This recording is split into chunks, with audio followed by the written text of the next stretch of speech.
Hari ini kita akan masuk di bagian yang kedua dari seri khotbah bulan ini. Apa judulnya? Walk with Jesus atau jalan sama Yesus. Saya ajak jemaat di sini nggak jalan sendiri, mengandalkan kekuatan sendiri dengan pikiran sendiri, jadinya mentok. Ada nggak yang sedang mentok hari-hari ini? Tapi saya beritahu saudara, walk with Jesus. Jalan sama Yesus. Anda yang sedang mentok, jalan sama Yesus. Tadi saya sampaikan sama saudara waktu doa. Alkitab katakan Yesus itu jalan. Saat engkau mentok, Yesus itu jalan. Jalan sama Yesus, maka jalan akan terbuka buat saudara. Saat enggak ada jalan, Yesus buat jalan yang baru. Saya percaya sementara firman ini berlangsung, kuasanya sedang bekerja. Akan ada orang-orang di tempat ini yang akan terima jawaban doa.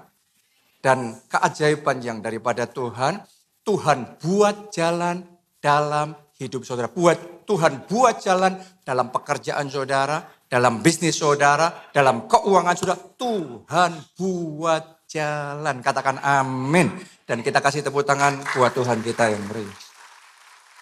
Nah, judul khotbah yang saya mau bagikan hari ini adalah The Living Word atau firman hidup. Kalau kita bicara tentang jalan bersama dengan Yesus, ada bedanya, ada samanya antara kita di zaman sekarang dengan murid-murid Yesus di zaman 2000 tahun yang lalu waktu Yesus turun ke dunia jadi manusia.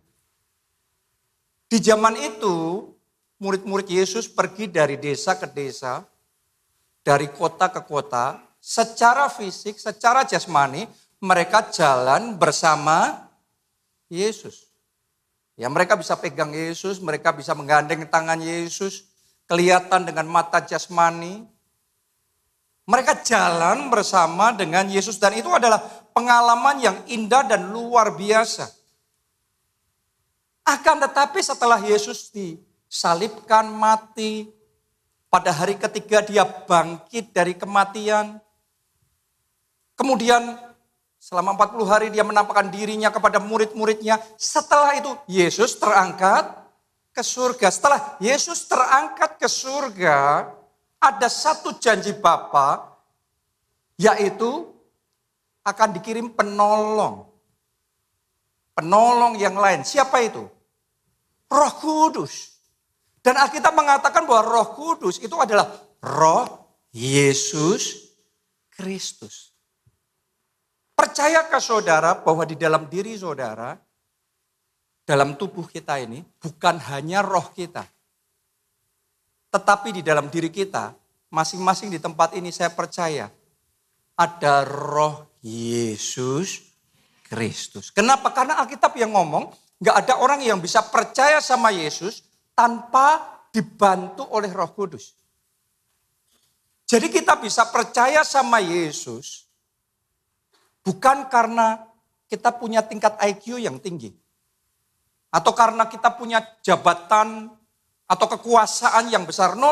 Oleh pertolongan Roh Kudus kita bisa percaya Yesus itu adalah Tuhan dan Juru Selamat. Artinya kalau Anda bisa percaya, Anda bisa di tempat ini, Anda bahkan beribadah hari ini, saya yakinkan saudara di dalam diri saudara ada Roh Kudus. Ada Roh Yesus Kristus. Artinya gini, sebenarnya sama seperti 2000 tahun yang lalu murid-murid Yesus jalan sama Yesus, sebenarnya demikian pula kita setiap hari kita jalan sama Yesus. Cuma sebagian orang belum menyadari, sebagian orang tidak mengetahui hal ini, jadi seolah-olah seperti murid-murid Yesus pada waktu itu yang ada di perahu bersama dengan Yesus. Secara jasmani mereka bersama dengan Yesus. Tapi Yesus dicuekkan. Gak pernah diajak bicara. Dan Alkitab mencatat dia tertidur di perahu itu. Yesus sudah ada dalam hidup kita masing-masing. Tapi pertanyaannya, saudara jalan sama Yesus enggak? Saudara Pagi tadi bangun ngobrol sama Yesus enggak? Yesus itu kita anggap sebagai Tuhan yang nun jauh di sana atau sebagai sahabat dekat yang tiap hari kita bisa ngobrol. Seperti kita ngobrol sama suami kita ngobrol sama pasangan kita, sama anak-anak kita, sama teman, sahabat kita. Tahukah saudara, demikian pula kita bisa ngobrol sama Yesus.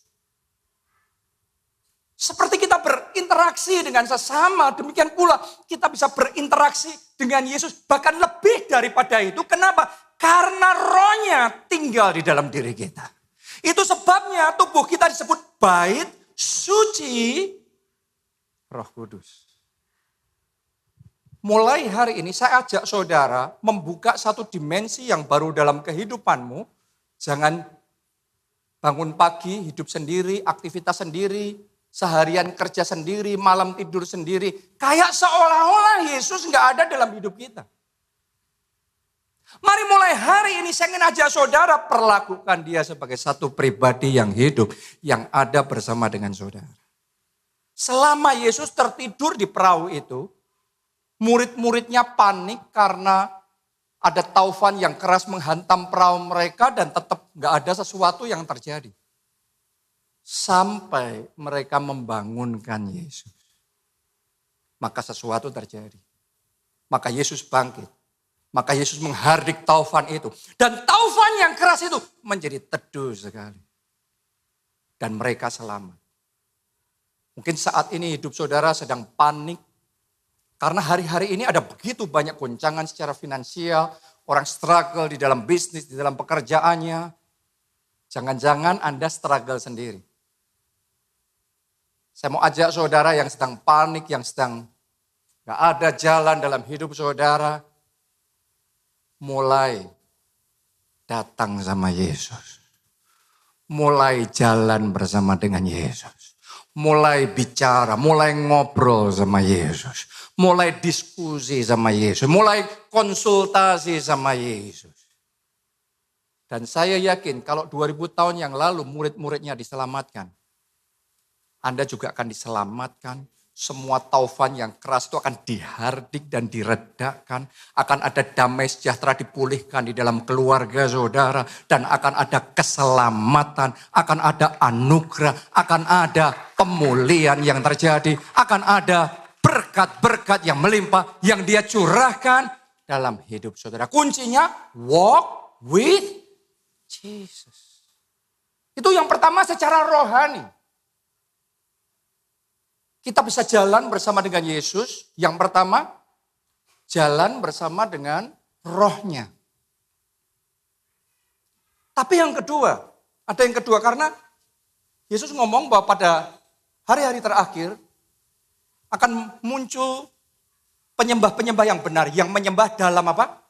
Roh dan kebenaran. Kebenaran ini firman nih. Anda bisa jalan bersama dengan Yesus dalam Roh Kudus. Tadi saya uraikan sedikit. Tapi hari ini fokus saya dalam khotbah ini adalah mengajak kita jalan bersama dengan Yesus melalui firman-Nya. Tahukah saudara, Alkitab yang Anda punya itu bukan benda mati yang nothing di situ. Ada sesuatu tuh di situ. Saya salah, bukan sesuatu. Ada pribadi itu di situ. Firman itu bukan sesuatu. Firman itu adalah pribadi Yesus sendiri. Mari kita baca firman Tuhan. Di dalam Yohanes 1 ayat yang pertama kita mulai. Pada mulanya adalah firman.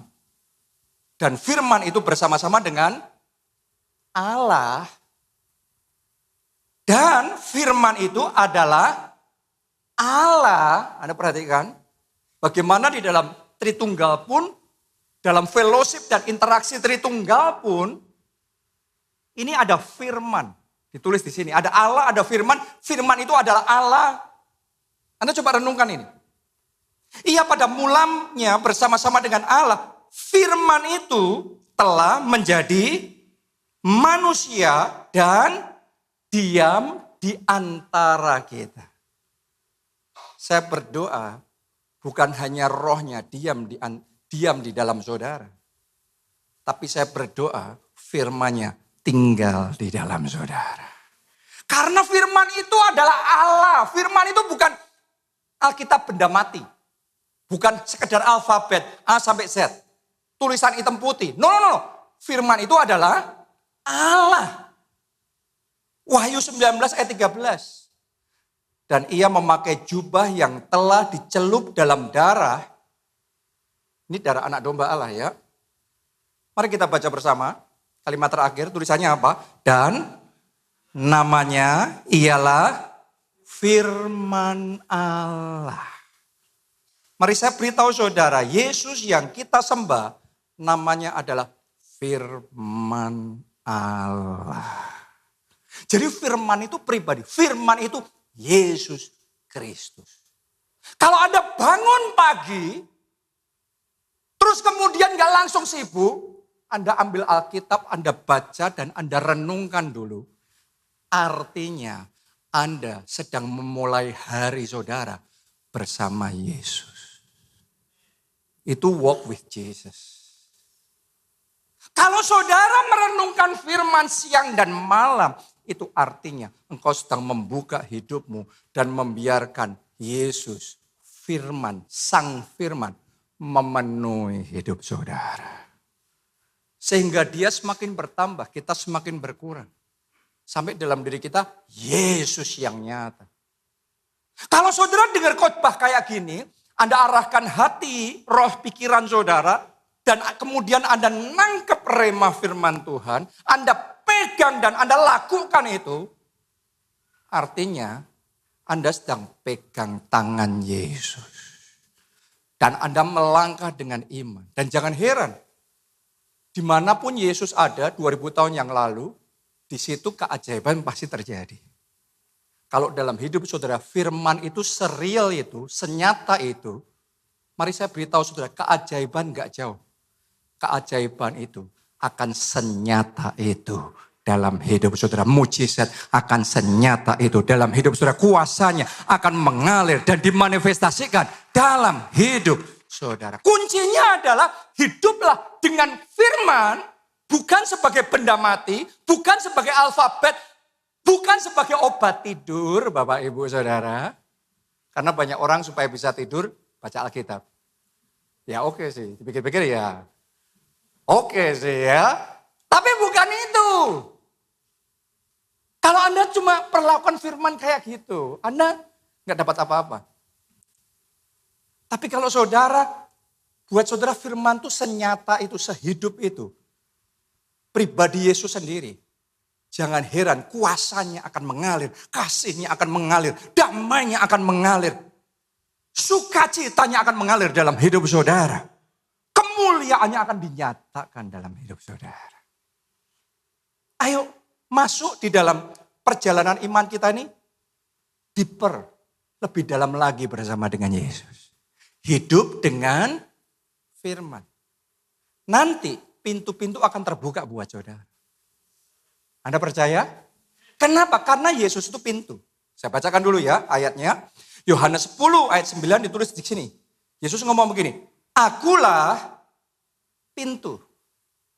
Barang siapa masuk melalui aku, ia akan selamat dan ia akan masuk dan keluar dan menemukan padang rumput. Yesus ngomong aku ini pintu.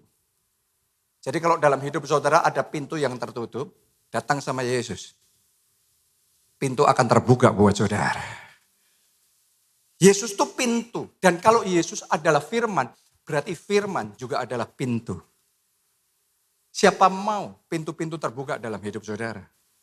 Pintu kesembuhan, pintu sukacita, pintu pemulihan keluarga, pintu pertolongan, pintu kemenangan, pintu masa depan yang gilang gemilang.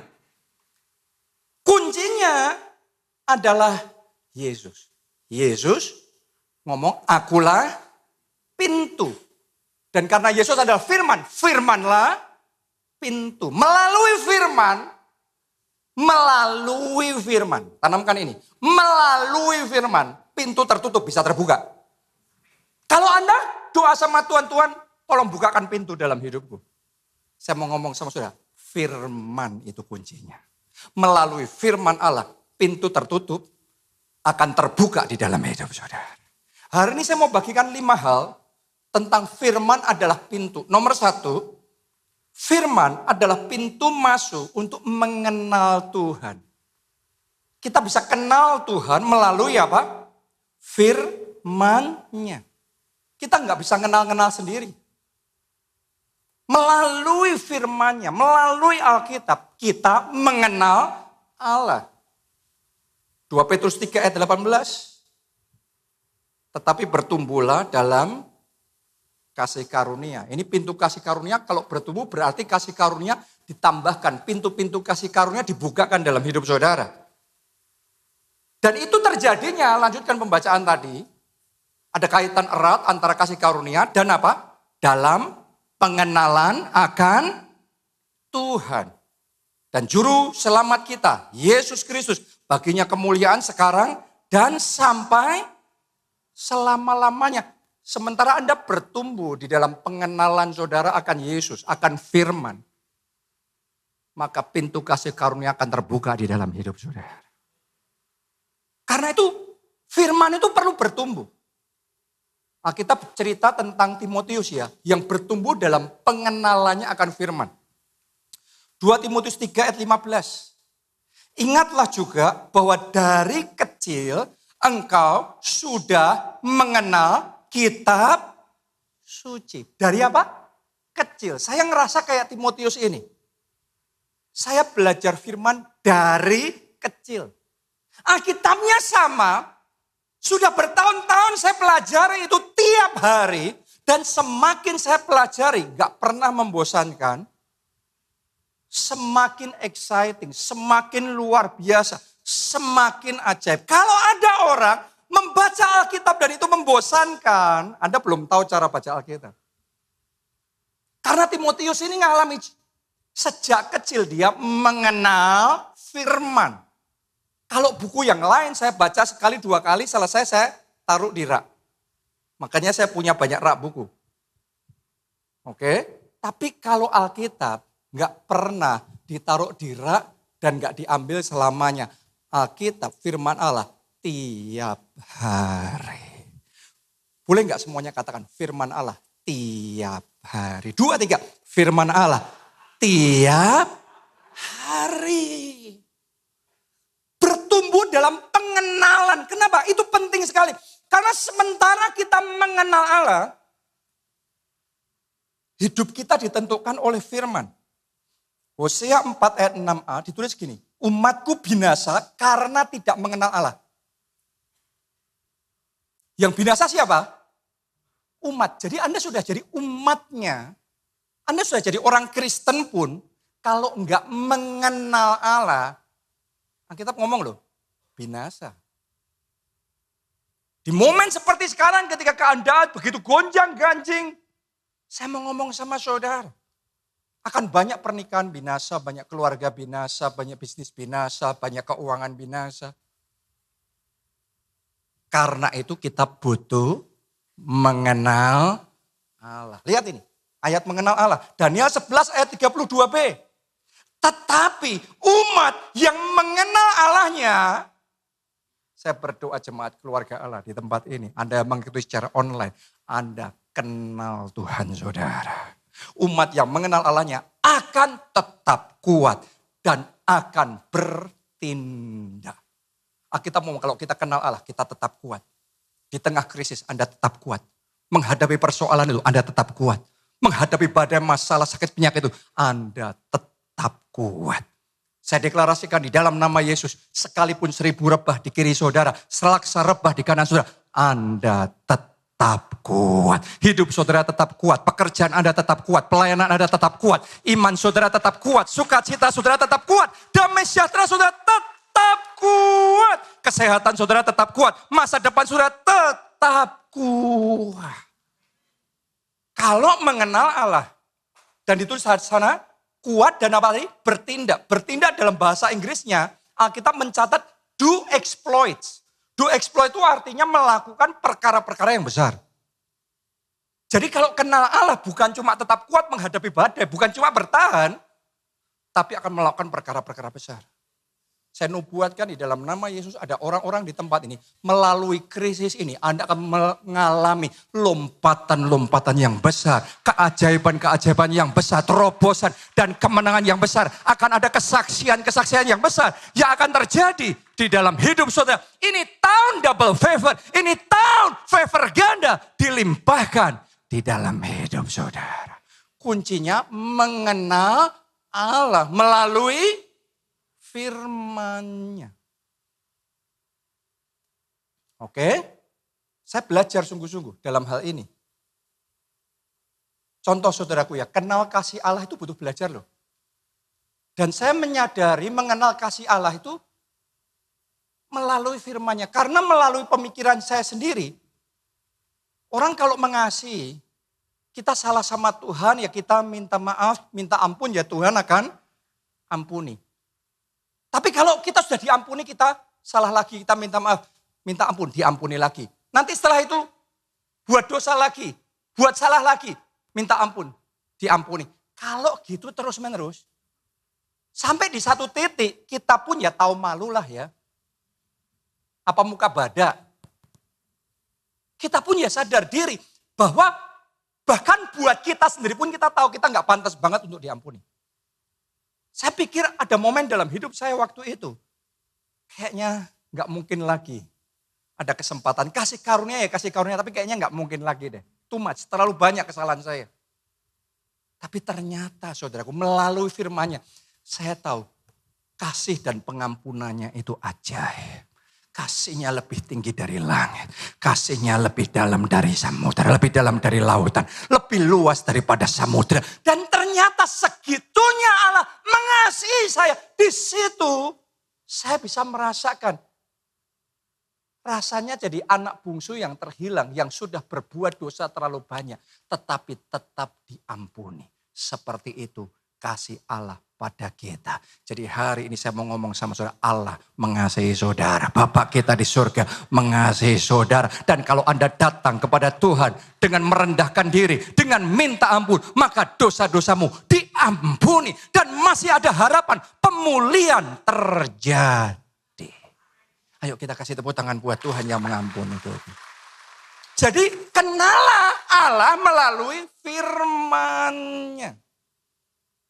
Yang kedua, firman adalah pintu menuju pikiran Kristus.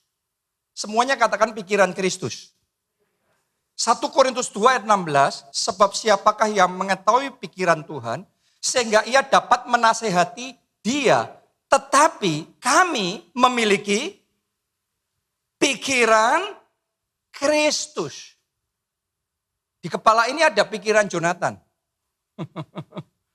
Di kepalanya Pak Chandra ada pikiran Pak Chandra. Ya, masing-masing orang punya pikiran masing-masing. Tapi pertanyaannya, di kepala kita, di kepala saudara dan saya, adakah pikiran Kristus? Waktu itu ada satu kejadian, Petrus ngomong yang salah, kalau Anda masih ingat, terus ditegur sama Yesus. Nyala iblis engkau. Engkau tidak memikirkan yang dipikirkan Allah. Engkau memikirkan yang dipikirkan manusia. Anda masih ingat gak kejadiannya itu? Yesus negur Petrus waktu itu. Kenapa? Karena Petrus belum punya pikiran Kristus. Dia masih mikir dengan pikirannya sendiri. Beda loh saudaraku ya. Sama-sama mikir, Anda cuma mikir dengan pikiran sendiri dan sudah diinstal pikiran Kristus. Itu lain loh. Handphone saudara polosan sama sudah di-download aplikasi yang baru, beda loh. Benar apa tidak? Saya berdoa mulai hari ini melalui firman-Nya. Pikiran saudara dipenuhi dengan pikiran Kristus. Kalau Anda dipenuhi dengan pikiran Kristus, yang Anda pikirkan perkara-perkara besar. Bukan perkara-perkara kecil. Yang Anda pikirkan mulai hari ini kelimpahan. Bukan selalu kurang, gak ada. No. Situasi sama mindset beda loh ya. Saya gak ngomong situasi loh. Situasi boleh cuma 5 roti dan 2 ikan. Itu yang di tangan Yesus. Mungkin di tangan saudara sekarang cuma 5 roti dan 2 ikan. Tapi pikiran Kristus tidak terbatas. Mulai hari ini walaupun yang di tanganmu rupiahnya tinggal sedikit, omsetnya tinggal tipis sekali, tapi saya nubuatkan dalam nama Yesus tidak terbatas. Pikiran Kristus ada dalam hidup saudara. Pikiran Kristus, pikiran supernatural ada di dalam kehidupan saudara. Amin. Karena kalau orang punya pikiran Kristus, kita memikirkan perkara-perkara yang di atas. Bukan perkara-perkara yang di bawah. Dulu saya belum punya pikiran Kristus. Saya marah banget ketika Pak Obaja, papa saya, mengikuti panggilan Tuhan dalam hidupnya untuk jadi pendeta sepenuh waktu. Karena buat saya, itu kayak memotong jalan saya, sehingga saya nggak bisa meneruskan bisnis keluarga itu. Ya. Kenapa? Di pikiran saya pada waktu itu yang penting kaya, sukses. Pokok yang penting adalah perkara-perkara di bawah. Sampai di satu titik, pikiran Kristus di-install dalam pikiran saya. Saya ngalami perjumpaan pribadi sama Tuhan. Saya dibawa ngalami Yesus secara pribadi. Pikiran ini berubah. Wong pikirannya Petrus bisa berubah. Pikiran saya juga bisa berubah. Pikiran kita semua juga bisa berubah. Sampai di titik tertentu bukannya marah dengan keputusannya Pak Obaja untuk mengikuti panggilan Tuhan dalam hidupnya. Saya pun juga mengikuti panggilan Tuhan dalam hidup saya. Jadi pendeta sepenuh waktu. Jadi pikirannya itu bukan sekedar kaya sukses, tapi pikirannya adalah mengikuti panggilan Tuhan. Dan saya mau ngomong, tidak semua orang panggilannya jadi pendeta loh ya. Saya tidak ngomong gini untuk saudara tuh semuanya jadi pendeta gitu. No, bukan itu. Tapi apapun panggilan Tuhan, apapun instruksi Tuhan dalam hidup saudara, kerjakan itu. Kalau Anda punya pikiran Kristus yang engkau kejar, bukan perkara-perkara di bawah, tetapi perkara-perkara yang di atas. Kalau engkau punya pikiran Kristus yang Anda kejar, adalah diberkati dan jadi berkat. Bukan sekedar untuk diri sendiri cuan-cuan dan cuan terus. Kalau saudara punya pikiran Kristus, yang Anda akan lakukan, Anda akan mengampuni orang itu yang bersalah sama saudara. Bukan menyimpan dendam. Kenapa? Karena yang kita pikir adalah perkara-perkara di atas. Yang Anda kejar adalah perkenanan Tuhan di dalam kehidupan saudara. Dan itu kita dapat melalui firman-Nya. Sekarang yang ketiga. Firman adalah pintu jawaban atas segala pertanyaan dalam hidupmu. Lukas 10 ayat 25 dan 26. Pada suatu kali berdirilah seorang ahli Taurat untuk mencobai Yesus. Katanya, Guru, apa yang harus kuperbuat untuk memperoleh hidup yang kekal? Ayat 26. Coba semuanya baca bersama ayat 26. 1, 2, 3. Jawab Yesus kepadanya, apa yang tertulis dalam hukum Taurat, apa yang kau baca di sana? Waktu Yesus ditanya gimana untuk dapat hidup yang kekal, Yesus nggak langsung jawab. Jawabannya Yesus itu gini, apa yang kau baca? Apa yang tertulis di dalam firman. Jadi baliknya lagi adalah firman. Masing-masing dalam hidup kita akan ada momen-momen di mana kita ini punya pertanyaan yang kita deadlock, nggak tahu jawabannya. Berhadapan dengan anak yang kayak gini gimana caranya? Nggak tahu. Berurusan dengan istri yang seperti itu gimana ini? Semua serba salah, nggak tahu caranya. Beresin bisnis yang sudah ruwet kayak gini gimana? Nyelamatin keuangan dalam kondisi krisis kayak gini gimana? Ada banyak pertanyaan yang kita manusia tidak bisa jawab. Bahkan Anda pakai ChatGPT pun tetap tidak bisa. Anda pakai AI, Artificial Intelligence pun tetap tidak bisa. Saya mau ngomong sama saudara, datang sama Yesus. Dan Yesus caranya memberitahu kita adalah apa yang tertulis. Apa yang kau baca. Yang jadi masalah banyak orang, pintunya selalu ketutup, gak pernah bisa naik level, maju level berikutnya. Karena gak pernah baca manualnya, gak pernah baca firmannya. Yesus ngomong kuncinya itu loh, tertulis, sudah tertulis. Tapi kamu gak baca, kamu gak pelajari, kamu gak gali, kamu gak tahu. Tapi sudah ada semua di sana, di dalam firman-Nya. Mari saya beritahu saudara, firman Tuhan itu adalah terang di tengah kegelapan kita. Firman Tuhan itu lebih akurat dari Google Maps-nya saudara. Itu kuncinya. Firman Tuhan. Oke? Saya juga ngalami dalam keluarga saya. Ada momen-momen saya deadlock. Pada waktu itu gimana berurusan di dalam keluarga? Karena serba salah paham, sama pasangan serba salah paham. Sama anak-anak juga punya masalah. Saudara pikir kalau keluarga pendeta semuanya malaikat semua. Anak-anaknya taat, OB semuanya. Terus suami istri damai di bumi, damai di surga semuanya. Ada sebagian orang yang ngomong, Pak Jonathan sih pasti happy. Gimana enggak happy? Kan istrinya Pastor Nita. Cantik, pinter, baik. Saya mau ngomong begini sama saudara. Kalau suami istri yang satu dominan, yang satu biasa aja ya tinggal ngikut. Yang dominan, benar apa tidak? Tapi kalau dua-duanya dominan, nah di rumah siap-siap. Itu melampaui perang dunia ketiga, saudara. Oke, ya. Anak-anak juga sama seperti itu. Tapi saya mau ngomong begini sama saudara. Di saat saya sudah deadlock, di saat saya sudah gak ngerti apa yang harus dilakukan. Ya karena semakin bicara semakin salah. Suatu kali melalui firman-Nya ada jalan keluar.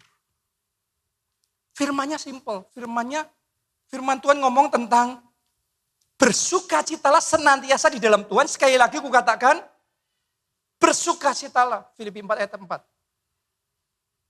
Memahami itu saya jadi ngerti, oh dalam hidup saya yang Tuhan mau saya tuh bersukacita senantiasa.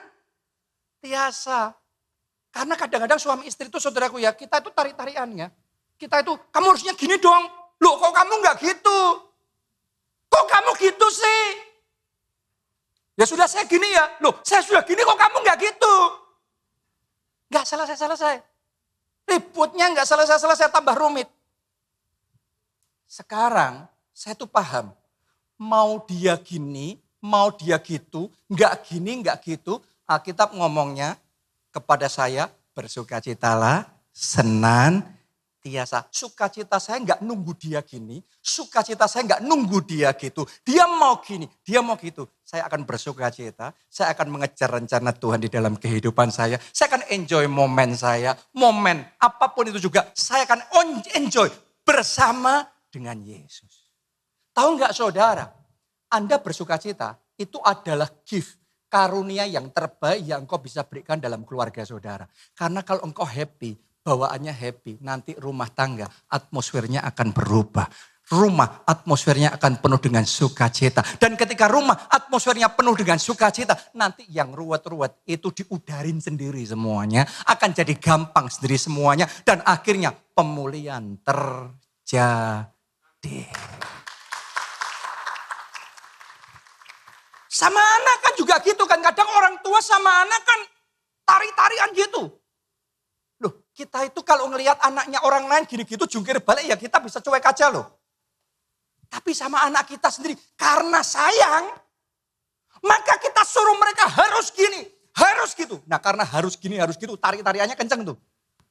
Ributnya kenceng tuh ya karena gitu. Sampai di satu titik tadi tuh, saya dapat firman Tuhan, bersukacitalah senantiasa. Dulu kalau saya nggak gitu karena saya kepengen yang terbaik buat anak saya jadi sedih. Kok dia nggak gini, kok dia nggak gitu. Akhirnya sedih, akhirnya jengkel, akhirnya marah, akhirnya breng. Sampai di hati saya ya sudah. Saya akan lakukan yang saya bisa lakukan. Saya akan bisa arahkan yang saya bisa arahkan. Tapi saya akan happy all the times. With my Jesus. Saya akan happy setiap saat bersama dengan Yesus. Ternyata happy-nya saya itu mendatangkan kesepahaman. Mendatangkan hubungan yang baik. Dan akhirnya pemulihan terjadi. Akhirnya sukacita melimpah di dalam keluarga. Boleh katakan amin. Kita kasih tepuk tangan yang paling meriah buat Tuhan kita. Kuncinya ada di dalam firman Tuhan. Apapun masalah dalam hidup saudara sekarang, saya beritahu saudara, kuncinya firman Tuhan. Yang keempat, firman adalah pintu menuju hikmat yang superior. Oke, 2 Timotius 3 ayat 15. Ingatlah juga bahwa dari kecil engkau sudah mengenal kitab suci. Ini Timotius tadi ya. Sekarang saya lanjutkan ayat ini. Kitab suci atau firman Allah yang dapat apa? Memberi hikmat kepadamu. Sampai di situ aja. Kitab suci itu dapat memberi hikmat. Hari ini saya berdoa, hikmat Tuhan datang dalam hidup saudara. Hikmat Tuhan datang dan memberi solusi kepada saudara. Hikmat Tuhan memberi jalan keluar kepada saudara. Hikmatnya datang oleh firman Tuhan. Di momen dunia saat ini sedang dilanda dengan resesi, banyak pengusaha omsetnya turun. Banyak karyawan kena PHK. Banyak masyarakat terjerat pinjol. Yang mana saudara?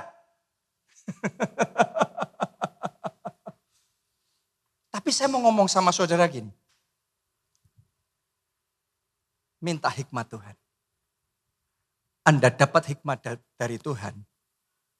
Anda bisa berjalan di atas air. Anda dapat hikmat dari Tuhan. Anda bisa mengalahkan krisis yang sedang menerpa. Saya masih ingat. Ya, satu jemaat kita. Seorang developer. Waktu pandemi 2020 kemarin. Anda tanya sama developer se-Jogja ini.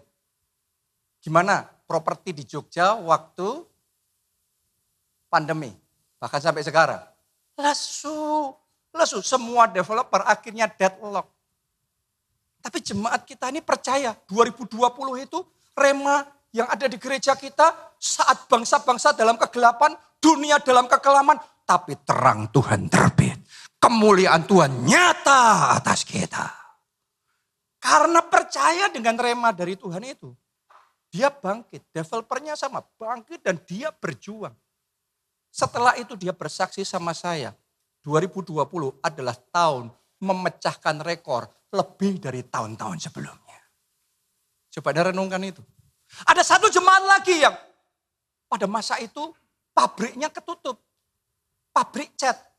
Terus kemudian mau jualan sama siapa cat di masa pandemi? Uang pembangunan berhenti. Tapi waktu kita duduk makan bersama, kita ngobrol, Tuhan kasih hikmat sama dia. Dia pakai pabrik catnya untuk buat hand sanitizer. Dia jual kencang sekali dan itu yang menyelamatkan bisnis keluarga mereka melalui masa pandemi. Lihat saudaraku ya. Selalu akan ada kayak gitu. Jadi jangan lemas dulu. Ayo melalui krisis. Semangat. Ayo semangat, jangan lemas. Coba ngomong kiri kanan, jangan lemas. Semangat. Ini wajahnya harus ditarik sedikit, saudaraku. Oke. Ada lagi satu agent property. Ya, Anda tanya se-Jogja waktu sejak pandemi sampai sekarang, agent property gimana? Berat, susah, wong properti susah, berat. Tapi dia dapat hikmat dari Tuhan. Justru saat berat, banyak orang itu mau jual murah. Yang paling kasihan sudah mau jual murah tetap nggak ada yang beli. Benar apa tidak? Nah, dia ngelihat ini adalah celah yang luar biasa. Saat banyak orang kepepet butuh jual murah, dia mau jadi solusi. Ngetemuin orang yang mau jual murah dengan orang yang punya modal. Diketemukan, saudara tahu nggak? Justru melalui masa pandemi kemarin itu, dia memecahkan rekor. Saudaraku, dia bisa jadi agen perantara yang ngejualin properti. Itu dia punya, teman saya ini punya kayak kantor properti gitu ya.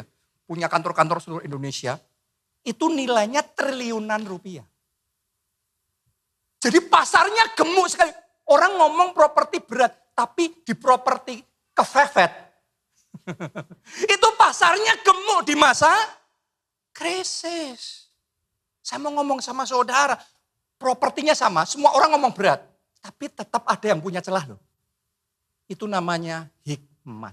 Dan saya berdoa saat ini, di dalam bidang Anda masing-masing, dalam nama Yesus, mata rohani saudara dicelikkan oleh Tuhan. Firman Tuhan membukakan mata rohani kita. Sehingga kita dapat hikmat dari Tuhan. Dan ada jalan keluar. Katakan amin. Tepuk tangannya boleh yang meriah buat Tuhan dulu. Jangan lemas dulu. Jangan lemas dulu. Di semua bidang pasti ada kesempatannya. Pasti akan ada kesempatannya. Minta hikmat sama Tuhan. Melalui firman-Nya. Oke? Ya. Yang terakhir, yang kelima. Firman adalah pintu menuju kuasa dan otoritas. Roma 4 ayat 17. Seperti ada tertulis, engkau telah kutetapkan menjadi bapa banyak bangsa. Di hadapan Allah yang kepadanya ia percaya. Yaitu Allah yang menghidupkan orang mati. Dan yang menjadikan dengan apa? Firman-Nya apa yang tidak ada menjadi ada. Boleh nggak lihat ke depan sini? Oleh firman-Nya, ia menjadikan yang tidak ada menjadi ada. Jadi apa yang nggak ada dalam hidup saudara? Itu bisa jadi ada oleh firman-Nya. Kepada Abram yang nggak ada anak, Allah ngomong, kamu Abraham. Kamu bapak banyak bangsa. Padahal nggak ada. Tapi firman-Nya ngomong, kamu Abraham, bapak banyak bangsa. Maka yang nggak ada, jadi ada. Apa itu yang nggak ada dalam hidup saudara? Mungkin saat ini nggak ada omset nih. Mungkin sekarang nggak ada pelanggan nih. Mungkin sekarang nggak ada jalan keluar nih. Tapi saya berdoa dalam nama Tuhan Yesus, terang. Yang gelap jadi terang. Dalam nama Yesus pintu-pintu terbuka. Dan dalam nama Yesus kemenangan terjadi. Katakan amin. Kita kasih tepuk tangan yang meriah. Buat Tuhan yang sanggup membuat oleh firman-Nya apa yang tidak ada jadi ada. Anda baca Alkitab itu bukan cuma ngabisin waktu. Anda baca Alkitab itu, Anda sedang menciptakan hal-hal yang belum ada dalam hidup saudara. Jadi ada, jadi ada, jadi ada. Oleh firman-Nya. Tempat ini jadi ada oleh firman-Nya. Tempat ini ada justru di masa pandemi loh. Di saat dunia lagi gelap. Semua orang lemes. Gereja-gereja putus asa. Tapi Tuhan oleh firman-Nya ngomong sama saya. Jalan ibadah onsite. Dan kita jalankan. Anda bisa lihat gak waktu di Jogja? Di Jogja waktu pandemi kemarin. Yang lainnya masih tutup. Kita jalan. Itu hidup dalam kuasa dan otoritas. Tidak takut sama pandemi. Tidak takut sama krisis. Tidak takut sama badai apapun yang terjadi. Ada orang deg-degan banget kalau baca resesi ini dolar naik. IHSG turun langsung stres. Anda bukan diciptakan untuk menjadi korban keadaan. Anda tidak diciptakan untuk Anda menjadi pecundang, orang yang kalah. Saya mau ngomong sama Anda dipilih untuk jadi pemenang. Bahkan lebih dari pemenang, Tuhan mengurapi saudara dengan tangan kanannya untuk mendatangkan kemenangan di dalam kehidupan kita. Karena itu bergeraklah dengan kuasa dan otoritas yang daripada Tuhan. Justru di masa pandemi ini dibangun loh tempat ini. Gedung Kalasan juga loh. Di masa pandemi loh. Di Jakarta Haleluya Center Peak, gereja kita 9 lantai. Dibangun di masa pandemi loh. Kuasa dan otoritas. Dan Anda jangan ngomong itu kan karena punya uang. Anda keliru. Petrus bisa berjalan di atas air itu bukan sudah nyiapin papan-papannya dulu. Itu kan prank YouTube zaman sekarang. Oh, enak aja saudaraku. Ya, bisa berjalan di atas air itu memang kuasa Tuhan. Kita bisa ngebangun ini, itu Anda pikir sudah ada duitnya. Itu kuasa Tuhan. Saya nubuatkan akan ada orang-orang di tempat ini yang sekarang tangannya cuma ada 5 roti dan 2 ikan. Tapi oleh kuasa dan otoritas Tuhan, yang sedikit itu akan diurapi dan diberkati. Yang sedikit akan jadi banyak. Bahkan bisa melakukan hal-hal yang besar. Dan masih ada ekstra kelimpahan. Jadi berkat Tuhan dalam hidup saudara. Anda percaya itu? Mari kita berdiri bersama. Pertolongan datang darimu, pengharapanku hanya padamu. Ku takkan goyah, ku takkan letah, sebab kau gunung batuku, kota benteng. Angkat 2 tanganmu. Pertolonganku datang darimu, pengharapanku hanya padamu. Ku takkan goyah, ku takkan letah, sebab kau gunung batu, kota bentengku. Pertolonganku datang darimu, pengharapanku hanya padamu. Ku takkan goyah, ku takkan letah, sebab kau gunung batuku, kota benteng keselamatanku. Sungguh dia pertolongan kita. Dia kota benteng dan keselamatan kita. Tapi untuk kita bisa mengalami pertolongan dan keselamatan, nomor 1 yang paling penting, kita terima Yesus sebagai Tuhan dan Juru Selamat kita secara pribadi. Maka dosa-dosamu akan diampuni.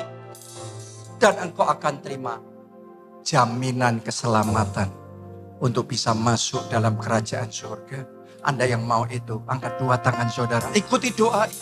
Tuhan Yesus, masuklah dalam hatiku. Jadi Tuhan dan Juru Selamat. Ampuni dosa-dosa. Selamatkan aku ya Tuhan. Mulai sekarang, hidupku milik Yesus. Aku mau mengikuti Yesus. Melayani Yesus seumur hidupku. Dan aku percaya aku sudah diselamatkan. Pakai aku Tuhan untuk menyelamatkan keluargaku dan teman-teman. Terima kasih. Yang kedua, siapa yang mau meresponi firman Tuhan hari ini? Siapa yang mau walk with Jesus? Bukan Alkitab itu kayak benda mati, no. Tapi Anda benar-benar berinteraksi dengan real bersama dengan Yesus melalui firman-Nya. Anda yang mau itu, angkat 2 tangan saudara. Mari angkat suara saudara. Masing-masing berdoa. Katakan bahwa aku lebih dalam mengenal-Mu ya Tuhan. Ajari aku, bukakan mata rohaniku supaya aku melihat keajaiban dari firman-Mu. Betapa ajaibnya firman-Mu. Firman-Mu itu hidup. Firman-Mu itu berkuasa.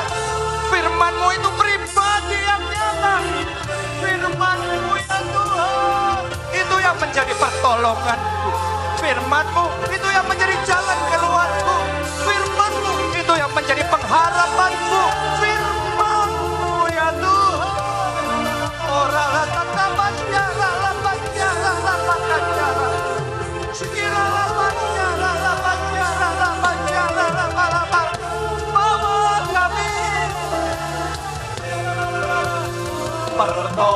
pertolonganku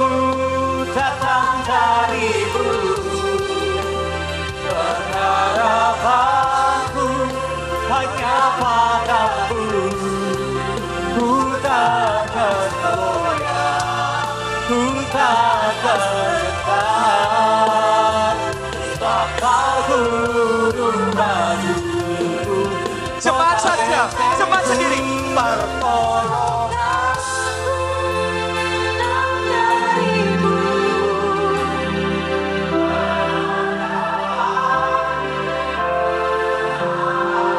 Kau segalanya bagi kami Tuhan.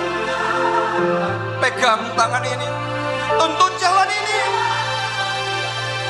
Oh, semuanya.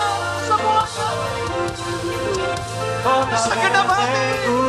Pertolonganku datang darimu. Pengharapanku hanya padamu. Ku takkan goyah, ku takkan gentar. Sebab kau gunung batu, kota benteng keselamatanku. Sebab kau gunung batu, kota benteng keselamatanku. Sebab kau gunung batu, kota benteng keselamatanku. Tepuk tangannya yang meriah buat Tuhan kita. Haleluya. Amin. Siapa yang diberkati hari ini?